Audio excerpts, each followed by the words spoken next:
যোৱাকালি অৱশ্যে এটা আলোচনা মই গম পাইছিলোঁ যে আমাৰ জিলা কংগ্ৰেছৰ যিগৰাকী সভাপতি সন্মানীয় মাধৱ ৰাজবংশী ডাঙৰীয়া তেখেতে এটা কথা পৰহি দিনা নিউজত কৈছিল যে বসন্ত দাসৰ সহায় নালাগে আৰু যিহেতু মই আমাৰ স্থানীয় বিধায়ক আৰু মঙলদৈ বিধানসভা সমষ্টিৰ বিধায়ক মই 3বাৰকৈ বিধায়ক হিচাপে নিৰ্বাচিত হৈছোঁ প্ৰাক্তন মন্ত্ৰী মোৰ এটা আমাৰ সমষ্টিত যথেষ্ট সংখ্যক লোক মোৰ ছাপোৰ্টাৰ হিচাপে আছে আৰু যদি মই চৰকাৰক ছাপোৰ্ট দিছিলোঁ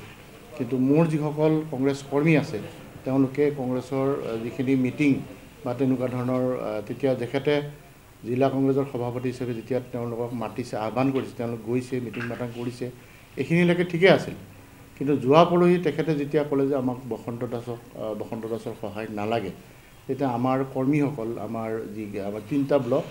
মঙলদৈ বিধানসভা সমষ্টিত পূব মঙলদৈ পশ্চিম মঙলদৈ আৰু মঙলদৈ টাউন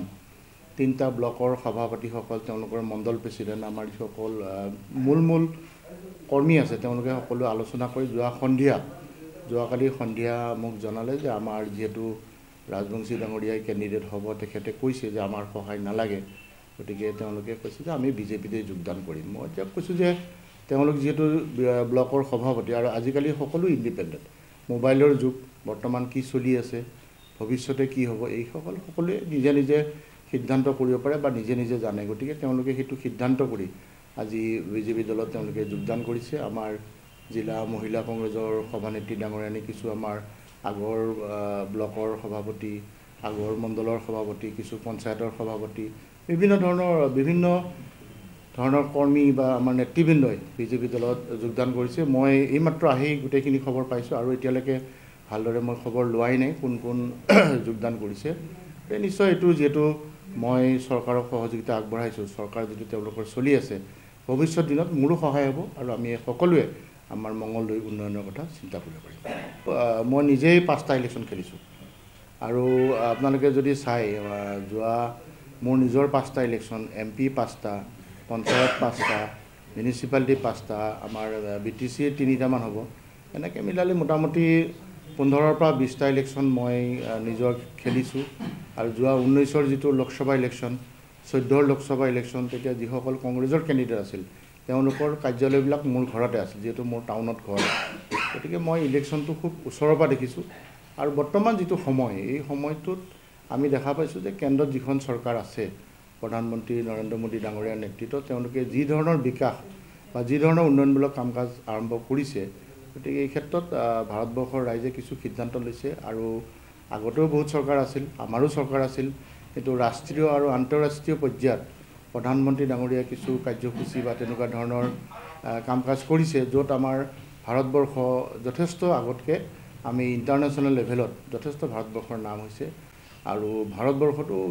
যথেষ্ট বিকাশৰ কাৰ্যসূচী হৈছে আৰু বৰ্তমান সময়তো আমাৰ যিগৰাকী মুখ্যমন্ত্ৰী ডক্টৰ হিমন্ত বিশ্ব শৰ্মা ডাঙৰীয়া তেখেতৰ নেতৃত্বত আমাৰ প্ৰায়বিলাক জিলাতে যথেষ্ট পৰিমাণৰ উন্নতি হৈছে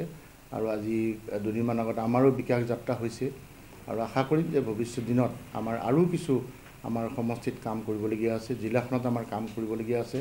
আৰু আকৌ মই কৈছোঁ যিহেতু আমাৰ জিলাখন এছপিৰেশ্যনেল ডিষ্ট্ৰিক্ট আমি যথেষ্টখিনি এতিয়াও আগবাঢ়িবলগীয়া পৰ্যায় আছে এইবিলাক ক্ষেত্ৰত আমি সহায় কৰি যাম আৰু আমি সকলোৱে একলগ হৈ কাম কৰিম আমাৰ কিছু কংগ্ৰেছ দলৰ নেতৃবৃন্দ আমাৰ কিছু কৰ্মীয়ে আজি বিজেপি দলত আনুষ্ঠানিকভাৱে তেওঁলোকে যোগদান কৰিছে ময়ো অনুভৱ কৰিছিলোঁ যে আমাৰ যিহেতু জিলাখন এছপিৰেশ্যনেল ডিষ্ট্ৰিক্ট আৰু আমাৰ জিলাখন বানপীড়িত এখন জিলা গতিকে আমাকো ঠিক তেনেকুৱা ধৰণৰ এখন মেডিকেল কলেজেই হওক আমাৰ এখন ইঞ্জিনিয়াৰিং কলেজেই হওক বিভিন্ন ধৰণৰ অনুষ্ঠান আমাক লাগে আৰু বৰ্তমান চৰকাৰখনৰ দিনত আমাৰ ইয়াতে স্কিল ইউনিভাৰ্চিটি দিছে আৰু যোৱা পৰহি দিনা আমাৰ ইয়াতে মেডিকেল কলেজ এখনো হ'ব বুলি কৈছে তেনেকুৱা ধৰণৰ কিছু আৰু কাম আছে যোৱা যি বিকাশ যাত্ৰা হৈছিল সেই বিকাশ যাত্ৰাত আমি মঙলদৈবাসীৰ বাবে মঙলদৈ সমষ্টিৰ বাবে জিলাখনৰ আটাইকেইটা সমষ্টিতকৈ বেছি আঁচনি আমি মঙলদৈ বিধানসভা সমষ্টিয়ে পাইছোঁ সেইবিলাক কাৰণ মই ভাবি গুণি যোৱা 14 তাৰিখে মই বৰ্তমানৰ যিখন চৰকাৰ ডক্টৰ হিমন্ত বিশ্ব শৰ্মা ডাঙৰীয়াৰ নেতৃত্বত চলি আছে সেই চৰকাৰখনক মই ছাপোৰ্ট দিছোঁ আমাৰ কাৰ্যকৰী সভাপতি তথা বিধায়ক কমলাক্ষ দে পুৰকায়স্থ আৰু আমি দুগৰাকীয়ে আনুষ্ঠানিকভাৱে আমি বৰ্তমানৰ চৰকাৰ মুখ্যমন্ত্ৰী গৰাকীৰ লগত আলোচনা কৰি তেখেতক আমি উন্নয়নমূলক কামৰ ক্ষেত্ৰত আমি সহযোগিতা আগবঢ়োৱাৰ প্ৰতিশ্ৰুতি দিছিলোঁ, সেইটো আপোনালোকে জানে। আৰু সেই অনুযায়ী আমাৰ মঙলদৈ বিধানসভা সমষ্টিত কিছু আৰু নতুন আঁচনিৰ কাৰণে মই চৰকাৰৰ লগত যোগাযোগ কৰি আছোঁ। গতিকে উন্নয়নটো মোৰ প্ৰধান কাম্য আৰু মঙলদৈবাসী ৰাইজে 5 বছৰৰ কাৰণে মোক নিৰ্বাচিত কৰিছে। আমাৰ সমষ্টিটোৰ উন্নয়নৰ ক্ষেত্ৰত মোৰ মঙলদৈবাসীৰ উন্নয়নে মোৰ কাম্য আৰু মঙলদৈ মোৰ জীৱন, মঙলদৈ মোৰ প্ৰাণ, মঙলদৈ মোৰ সকলো ধৰণৰ উন্নয়নে মোৰ কাম্য। গতিকে তেনেকুৱা কাৰণত মই তেখেতসকলৰ লগত সহযোগিতা আগবঢ়াইছোঁ। মই আনুষ্ঠানিকভাৱে কংগ্ৰেছ দল ত্যাগ কৰা নাই, মোক ছাছপেণ্ড কৰিছে। আৰু যেতিয়া প্ৰাৰ্থীগৰাকীয়ে ক'ব যে মোৰ সহায় নালাগে, মোৰ পৰা যিটো সহায়, মইতো সহায় নকৰোঁ বুলি কোৱা নাই, আমাৰ প্ৰাৰ্থীগৰাকী যেতিয়া কৈছে যে বসন্ত দাসৰ সহায় নালাগে, মোৰ হাথিয়াৰ কি? এজন বিধায়ক বা এজন নেতা কৰ্মী নোহোৱাকৈ কেতিয়াও নেতা হ'ব নোৱাৰে। তেওঁৰ লগত কৰ্মী থাকিব লাগিব, তেওঁৰ লগত ৰাইজ থাকিব লাগিব। এই যে নেতাজনে কয় যে ময়ে নেতা, মোৰ পিছফালে কোনো নাই, তেনেকৈতো নহ'ব। কিছু আমাৰ নেতা, আমাৰ কৰ্মী আছে, নেতৃবৃন্দ আছে, তেওঁলোকে খুব অসন্তোষ পাইছে। তেওঁলোকে কৈছে যে আমাৰ যদি নেতাগৰাকীৰ সহায় নালাগে, আমাক যদি নেতাগৰাকীৰ সহায় মানে নেতাগৰাকীৰ পিছফালে কৰ্মীসকল আছে, তেওঁলোকৰ যদি কোনো সহায় নালাগে, তেওঁলোকে একচেটিয়াভাৱে তেওঁলোকে বহি পেলাই সিদ্ধান্ত কৰিছে। তেওঁলোকে বিজেপি দলত যোগদান কৰিছে। বিজেপি দলৰ যিগৰাকী প্ৰাৰ্থী তেওঁ ইতিমধ্যেই টিকেট পাইছে, তেওঁক সহায় কৰিম বুলি তেওঁলোকে আজি যোগদান কৰিছে।